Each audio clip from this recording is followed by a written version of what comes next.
Un breve resumen del currículum vitae del Dr. Antonio Tejeda Encinas. Algunas referencias académicas. Ingeniero informático. Licenciado en Derecho. Doctor en Derecho de la Unión Europea.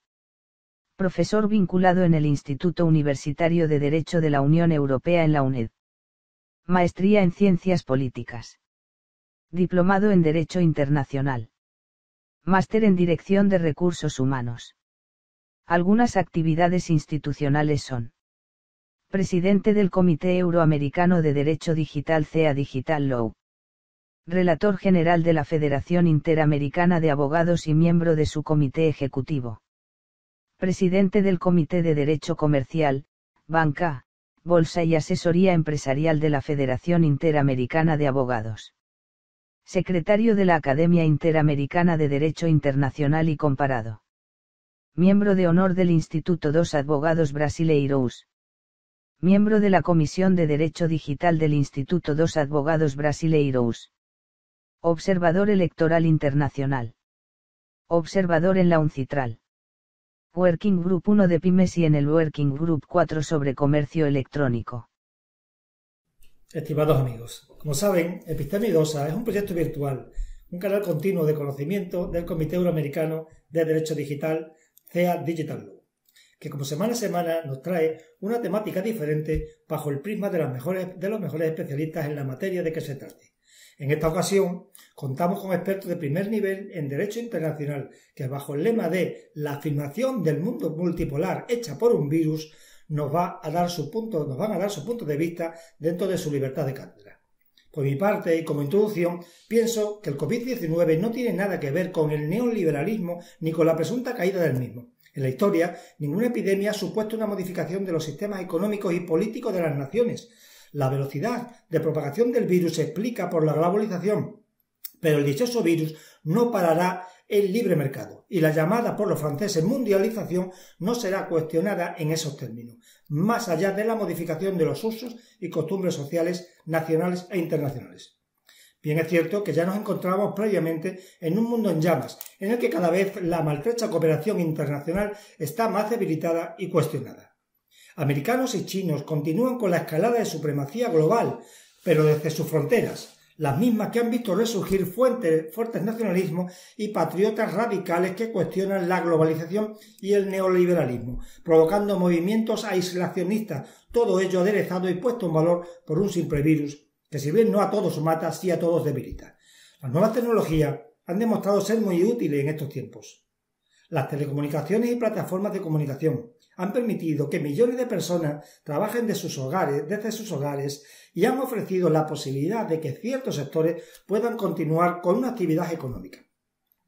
Pero el uso de la tecnología se extiende a un uso directo para mitigar los efectos del virus. Países como China, Singapur y Corea del Sur han aplicado el uso de la tecnología para rastrear brotes de infección y evitar la propagación exponencial de más casos. Estamos viendo actuaciones extraordinarias desde bancos centrales, gobiernos y organismos supranacionales que están permitiendo abordar la gravedad de la situación y están comprometidos con poner encima de la mesa más medidas.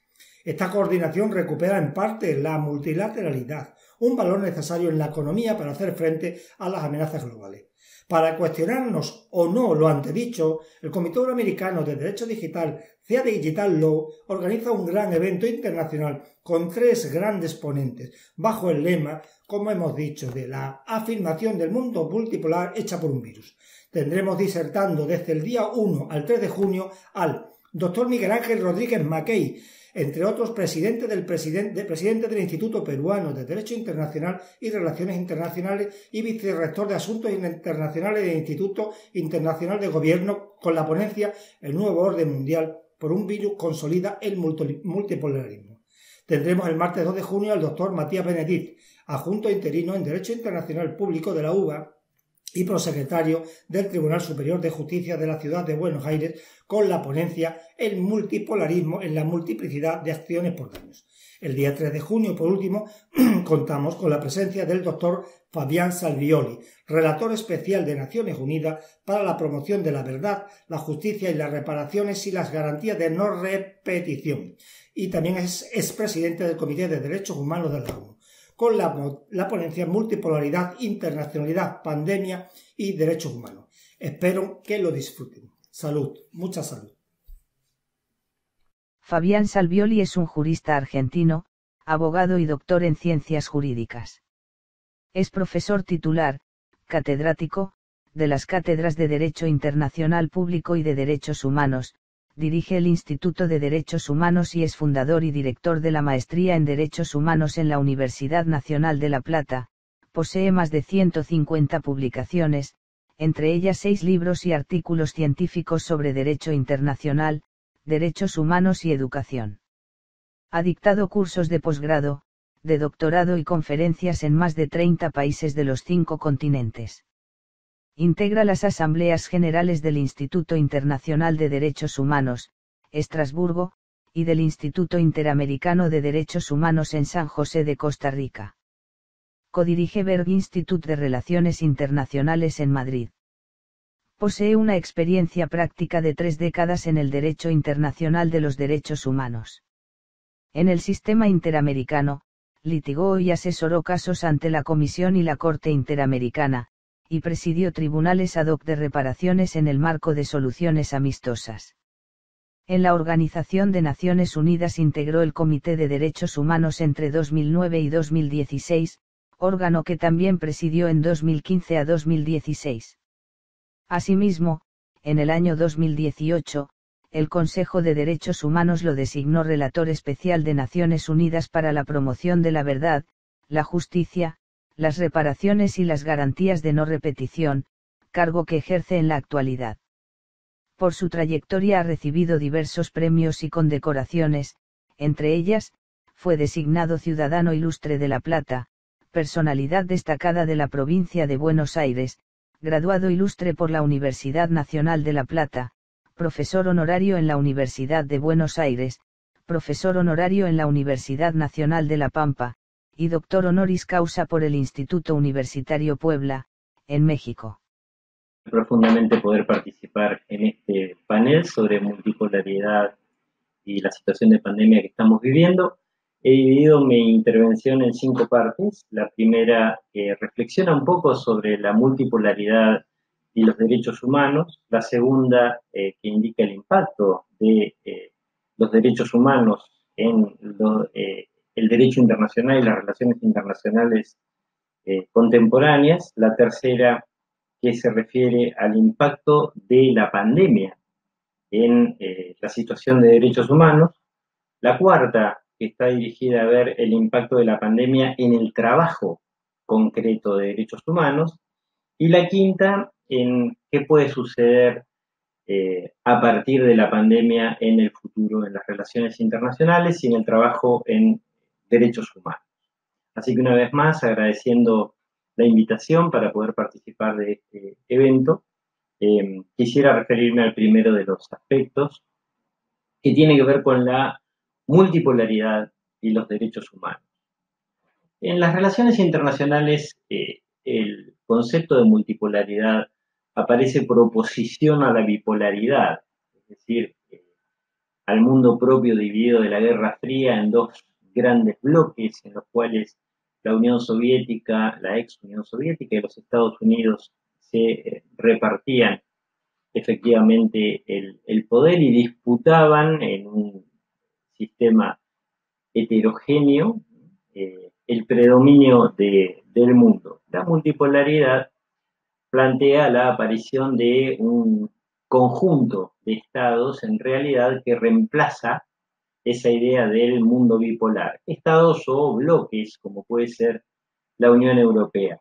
Sin embargo, el fenómeno de los derechos humanos ha impactado muy claramente en el derecho internacional y en las relaciones internacionales, y esto no es necesariamente asumido por el mundo del derecho internacional y por el mundo de las relaciones internacionales. Y esto, por supuesto, genera una buena cantidad de problemas. Yo creo seriamente que esa idea de bipolaridad o multipolaridad, sin tener en cuenta el fenómeno de los derechos humanos, atrasa 70 años. Entonces, hablar de multipolaridad sin comprender la dimensión de derechos humanos nos lleva a recorrer un camino de relaciones internacionales que a mi juicio está desfasado absolutamente en el tiempo. El fenómeno de los derechos humanos, como indicaba, ha impactado profundamente en el derecho internacional y en la teoría de las relaciones internacionales. La persona humana deviene el centro y la razón, ¿sí?, individual y conjuntamente del sistema tanto nacional como del sistema internacional. Y en el plano internacional, por ejemplo, en el derecho internacional, la subjetividad. No es lógico seguir diciendo que los estados son el sujeto de derecho más importante del derecho internacional. No lo es. El Estado puede ser el sujeto que tiene más atribuciones en el derecho internacional contemporáneo y sobre eso no hay ninguna duda porque la legitimación y la capacidad de actuar es absolutamente plena. Pero el sujeto más importante del derecho internacional es la persona.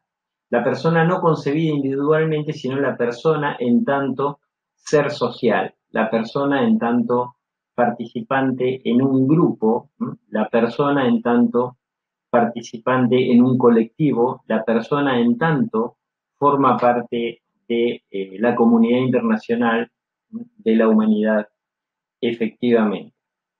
Y esto igualmente se da en el marco de las relaciones internacionales.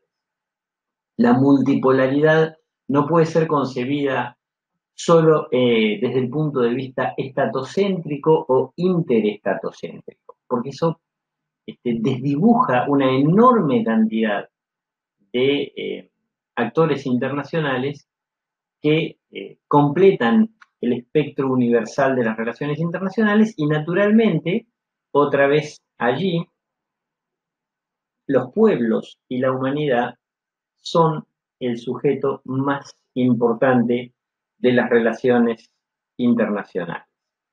A fin de cuentas, entonces, y para terminar con esta primera parte, los derechos humanos no son el fin del Estado, son el fin del Estado y son el fin de la comunidad internacional. El Estado solo existe para garantizar derechos humanos y la comunidad internacional solo existe para garantizar derechos humanos de manera organizada, tanto a nivel individual como a nivel grupal, colectivo y de pueblos. Por eso, la Declaración Universal de Derechos Humanos nos expresa el concepto de familia humana. Sin embargo, el derecho internacional clásico y las relaciones internacionales clásicas, asumiendo posiciones conservadoras, se han negado a considerar este avance. Y la negativa a considerar este avance no es meramente teórica, tiene consecuencias directas que impactan en la vida de las personas y de las comunidades. El segundo aspecto al que quiero mencionar, o el segundo tema, es que no es preferible desconocer el impacto de los derechos humanos en el derecho internacional y en las relaciones internacionales. Y que hay que asumir efectivamente esa transformación sobre riesgo de quedar fuera de la dinámica actual. Los sistemas teóricos, cuando se plantean, se presumen eternos, no son conscientes de que pueden quedar desfasados en el tiempo. Lo mismo pasa con los imperios. El imperio romano se pensaba que era eterno y hoy lo vemos en los libros de historia. Bueno, las teorías de derecho internacional y de relaciones internacionales que no se adecuen al fenómeno de los derechos humanos quedarán completamente desfasadas en el tiempo y además, lo peor de todo, no serán útiles para brindar espacios de reflexión y herramientas teóricas que luego sirvan para ser volcadas a la política pública en el plano internacional, a efectos de lograr el objetivo de tener una comunidad internacional que se disfrute en el ejercicio de los derechos humanos. Mencionaba el concepto de familia humana de la Declaración Universal de Derechos Humanos adoptada el 10 de diciembre de 1948 y cómo esta Declaración Universal conjuga la idea de paz internacional, el mantenimiento de la paz internacional, con el respeto y la garantía de los derechos humanos. Pero ese no es el concepto que primó en la propia Carta de Naciones Unidas, que separa entre sus objetivos mantener la paz y seguridad internacional por un lado, y por otro lado proteger los derechos humanos. La paz internacional está otorgada en la Carta de Naciones Unidas como mandato a un órgano concentrado y antidemocrático, que es su Consejo de Seguridad, en el cual 5 estados poseen un poder absoluto, incluso el derecho de veto individual a cualquier resolución que se apruebe en su seno, incluso alguna que le concierna particularmente, con lo cual tiene un poder de juzgamiento sobre sí mismo. Y la cooperación internacional en materia de derechos humanos está dada al Consejo Económico y Social, que lleva adelante un trabajo descentralizado a través de una enorme cantidad de órganos y procedimientos que conforman el Sistema Universal de Derechos Humanos en Naciones Unidas. Esa división artificial no es lógica. No hay paz internacional, no hay posibilidad de paz internacional en un mundo que deja fuera del acceso a los derechos básicos y elementales al 60% de la población. Por eso, más que mantener la paz, ese concepto propio de la Guerra Fría y de las relaciones internacionales del fin de la Segunda Guerra Mundial, debe ser reemplazado naturalmente por la idea de construcción de la paz. Y la construcción de la paz no es factible si no se lleva adelante a partir del respeto y la garantía de los derechos humanos. Y esto se observa claramente, por ejemplo, en la Agenda 2030, adoptada por la Asamblea General de las Naciones Unidas. Un instrumento en el cual los estados han hecho un enorme esfuerzo por no hablar de derechos humanos, pero que su contenido es de punta a punta, un contenido de derechos humanos. No es factible llevar adelante un mundo sin dejar a nadie atrás si esto no se hace de la mano del respeto y la garantía de los derechos humanos.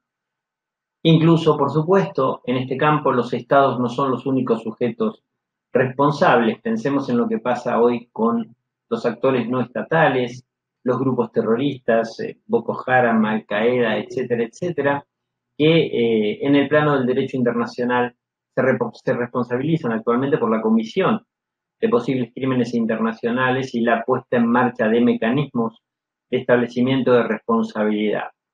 Y también esto alcanza a las empresas transnacionales.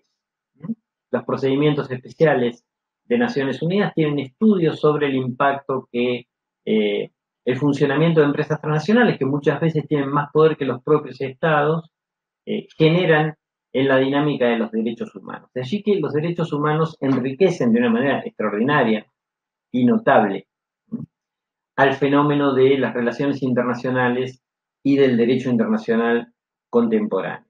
Si ustedes me permiten, voy a pasar a la tercera parte de mi exposición, que se refiere a cómo la pandemia impacta en la situación de derechos humanos. Y lo hace dramáticamente, por supuesto, es una obviedad señalar el impacto de la pandemia en el derecho a la salud. El derecho a la salud, que es un derecho humano básico y elemental, pero que interpela a los estados y al sistema de derechos humanos. A los estados porque en algunos casos se trabaja en relación a la salud como una mercancía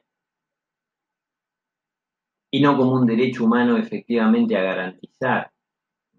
Y ahí están las consecuencias de considerar a la salud como un bien o como una mercancía en vez de como un derecho que los estados deben respetar y garantizar. En entender el trabajo en salud de los estados como un gasto y no efectivamente como una obligación del Estado, como una inversión que el Estado debe hacer, ¿sí? Y que no puede ser medida en términos efectivamente económicos. Y en relación a los derechos humanos también interpela la pandemia en cómo se han entendido los derechos humanos a partir de teorías, a mi juicio, erróneas, como la de generaciones de derechos, por lo cual los derechos civiles y políticos son de primera generación y los derechos económicos, sociales y culturales son de segunda generación. No, los derechos humanos son todos fundamentales, todos, absolutamente todos, y a mí nadie me va a decir que mi derecho a la libertad de expresión es más importante que mi derecho a la salud. De hecho, el Estado no me puede hacer elegir, me los tiene que garantizar todos, porque todos derivan efectivamente de la dignidad humana, de la dignidad intrínseca que todas las personas tenemos por el hecho de ser personas. Y además, porque la violación de un derecho generalmente impacta en el disfrute de los otros, que están absolutamente interconectados. Es evidente que si no disfruto de mi derecho a la vida no voy a poder disfrutar de los demás. Pero también es cierto de que si no disfruto de mi derecho a la educación, tendré menos posibilidades de disfrutar del resto de los derechos humanos y de diseñar y llevar adelante un proyecto de vida.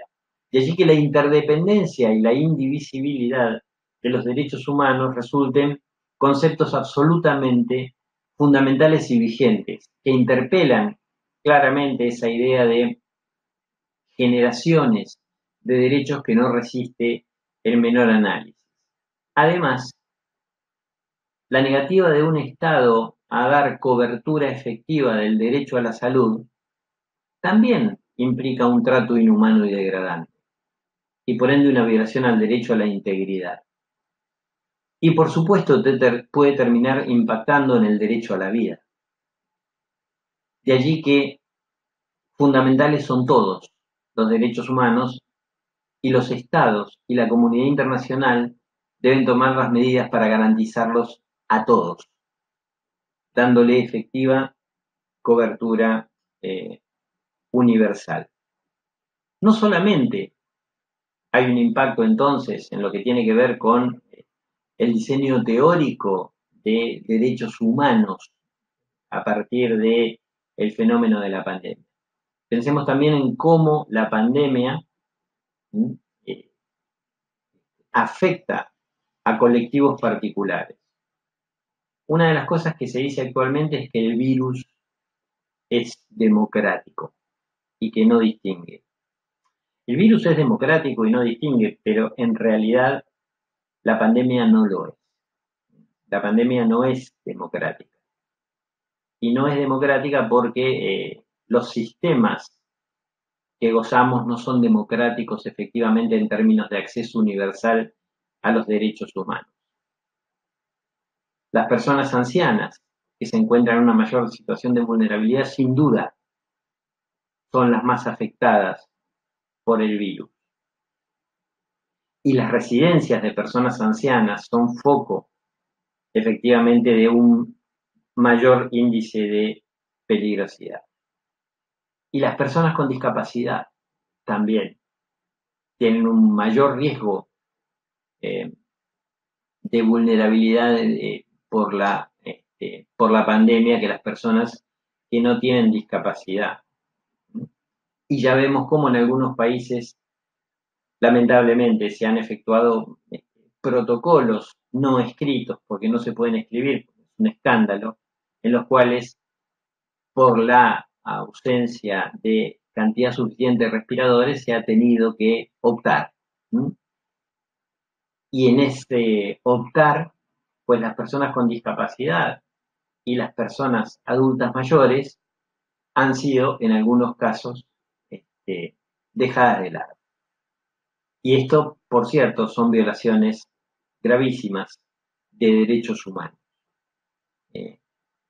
También pensemos en los pueblos indígenas. En algunos países son los colectivos más atacados por la pandemia. Y esto se relaciona con la falta de garantía de derechos. O las personas privadas de libertad. Todo lo cual ha motivado la actuación de los órganos internacionales de protección de derechos humanos. Entonces, el virus y su efecto no es tan democrático, efectivamente, como parece. Paso al cuarto de los elementos que tengo para compartir con ustedes, que es el impacto de la pandemia en el trabajo de derechos humanos, el trabajo internacional de derechos humanos. Como ustedes saben, los órganos internacionales de derechos humanos funcionan de diferentes maneras.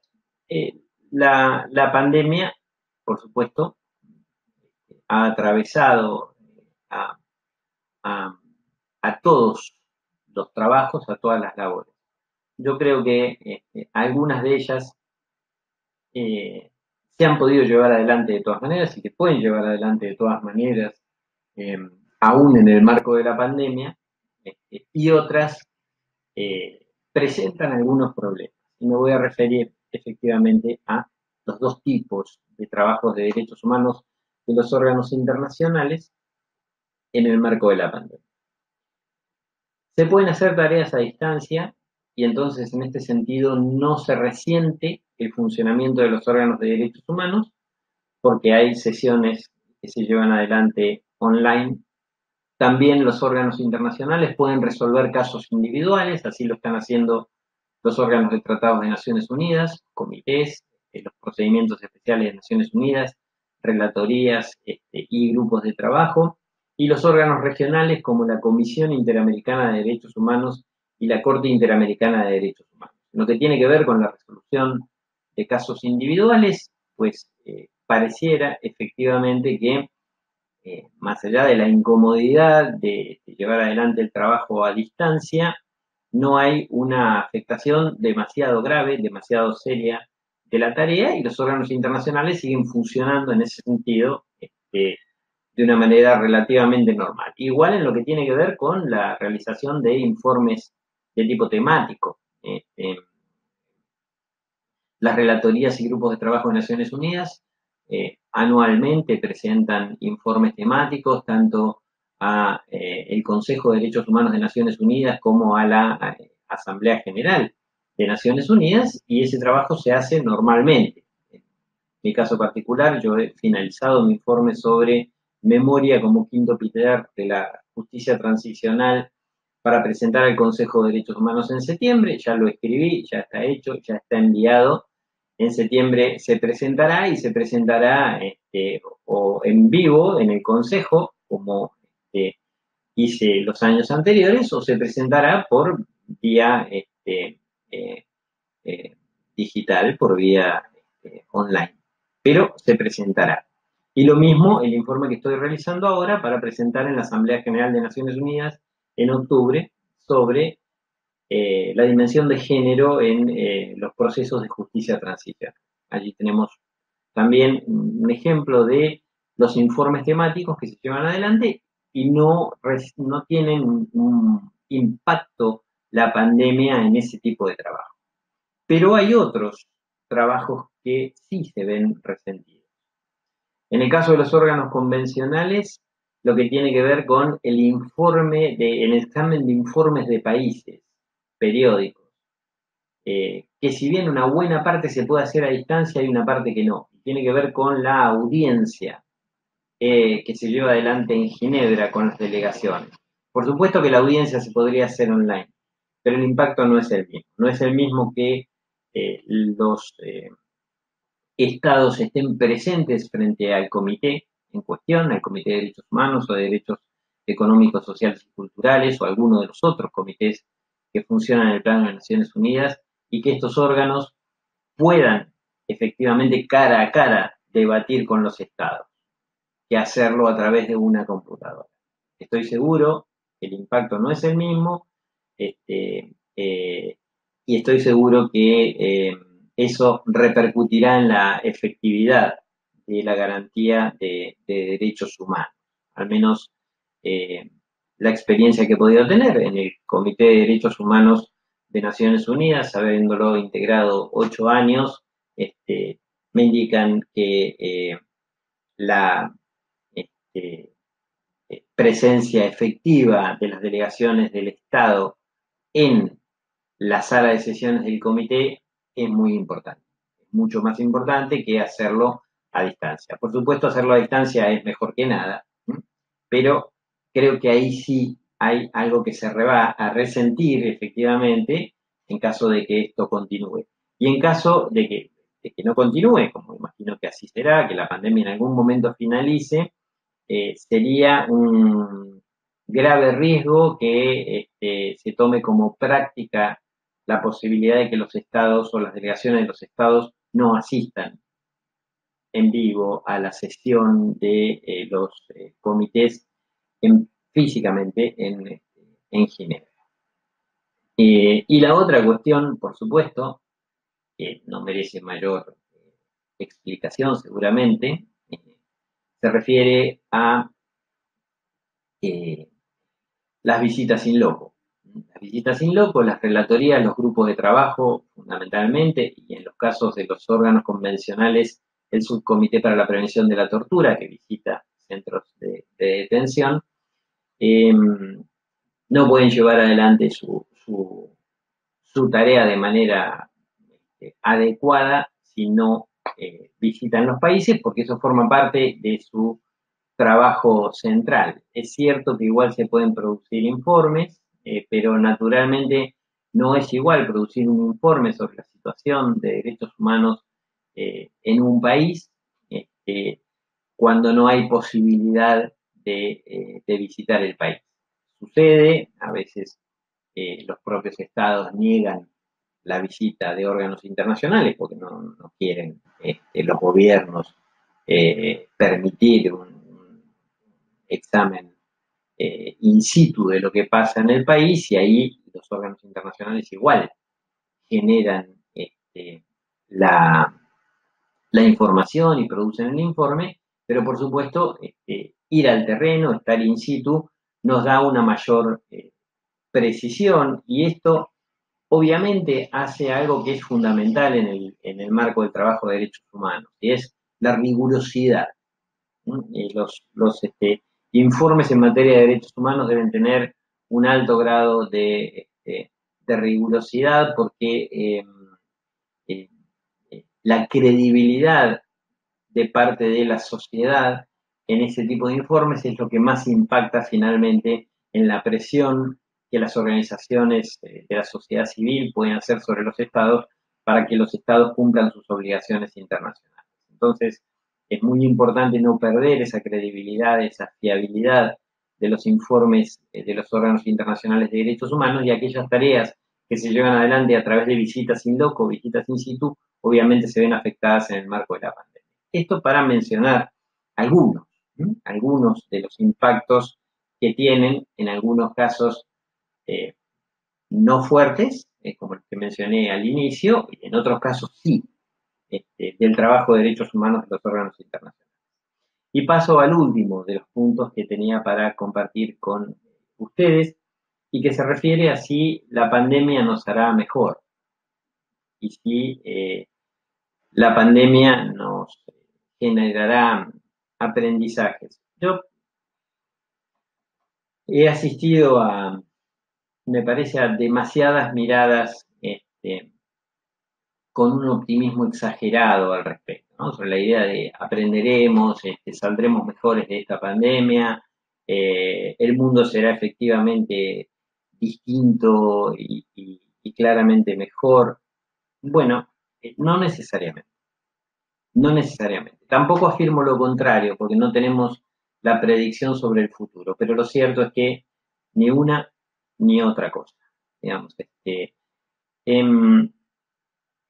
a fines de la década del 20 del siglo pasado, se vivía también una crisis internacional sin precedentes, 1929, y la salida de esa crisis daba lugar a pronunciamientos muy parecidos a los que tenemos actualmente. El mundo será distinto, el mundo será mejor, las cosas que nos han sucedido nos generarán el aprendizaje debido. Pero lo cierto es que muy pocos años después, el régimen nazi asumía el poder en Alemania, y otros pocos años después, menos de una década de aquellos pronunciamientos tan optimistas, Hitler invadía Polonia y comenzaba la Segunda Guerra Mundial. De allí que entonces no podemos decir que haya un determinismo en que de la crisis salgan cosas efectivamente mejores. No hay destino manifiesto, por supuesto, aunque sí es una oportunidad. Sí es una oportunidad. La crisis es una oportunidad. Y esa oportunidad se construye, como los derechos humanos. Es decir, los derechos humanos no son el producto de cuestiones mágicas que aparecen de un día para el otro, son el resultado de luchas concretas de personas, colectivos, sociedades, efectivamente, para reclamar y vindicar derechos. Y es hacia allí que debe caminarse. Y ese debe ser también el camino a recorrer por quienes nos dedicamos en una parte de nuestro trabajo a la esfera académica o al campo de el pensamiento, ya sea en el plano nacional o internacional. Es para mí imprescindible avanzar el camino del diseño del derecho hacia la justicia. Me estoy refiriendo al derecho nacional y al derecho internacional. El derecho no es un fin en sí mismo, el derecho puede ser injusto y es imprescindible que el derecho efectivamente sea una herramienta a los efectos de la justicia. Y la justicia es respetar y garantizar los derechos humanos sin discriminación para todas las personas.